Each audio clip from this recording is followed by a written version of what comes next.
So now we are not looking at a Spyder, we're looking at a Toyota Matrix, and the reason is it has the same engine, same layout.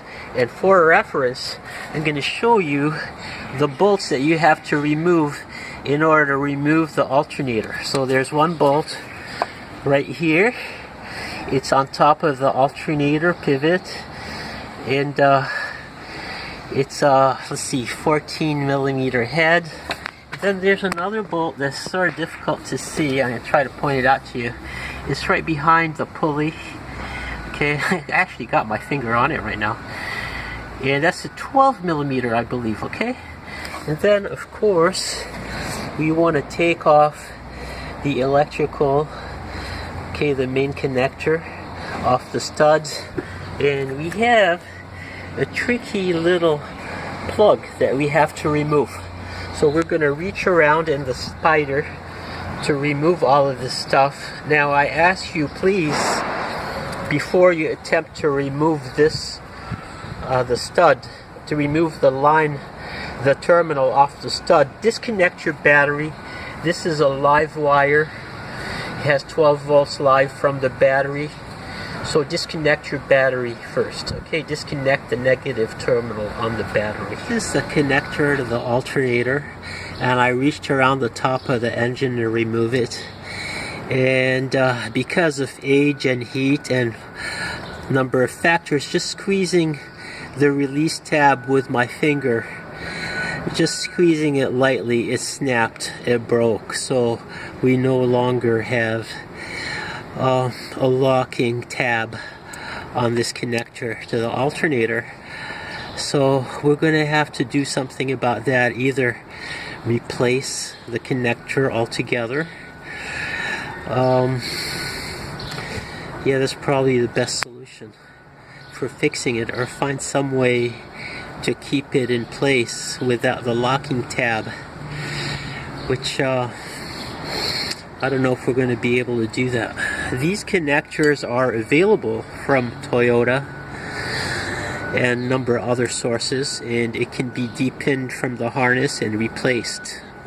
So that's what we're going to have to do. So I reached around with this little gear wrench, okay, around the alternator, and I got the alternator terminal, the I terminal, off of the alternator studs as a 10 millimeter head nut that was holding it down onto the stud. So now the alternator is completely unwired, and we remove his two mounting bolts, should be able to get it out. There's one thing that the AC wire runs down the front of the alternator. I gotta make sure that it's unfastened so that the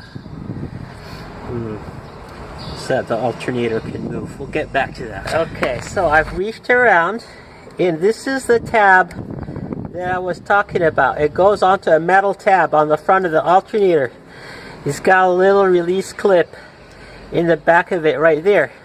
And this is really fiddly to do without having an eye on it, but if you know what you're doing, you can get it out. So now I got the 3 wires for this alternator, okay, are off, and this mounting tab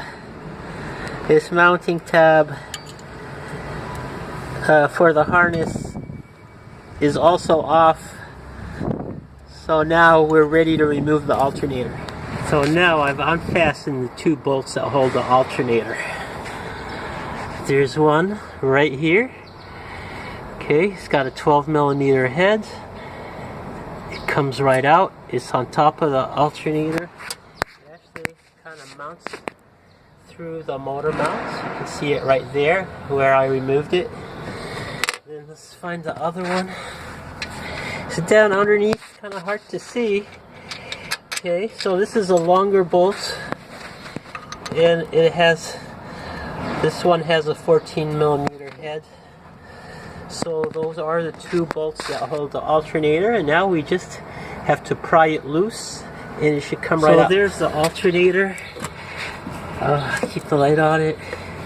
I've shimmied it loose, and it'll come out.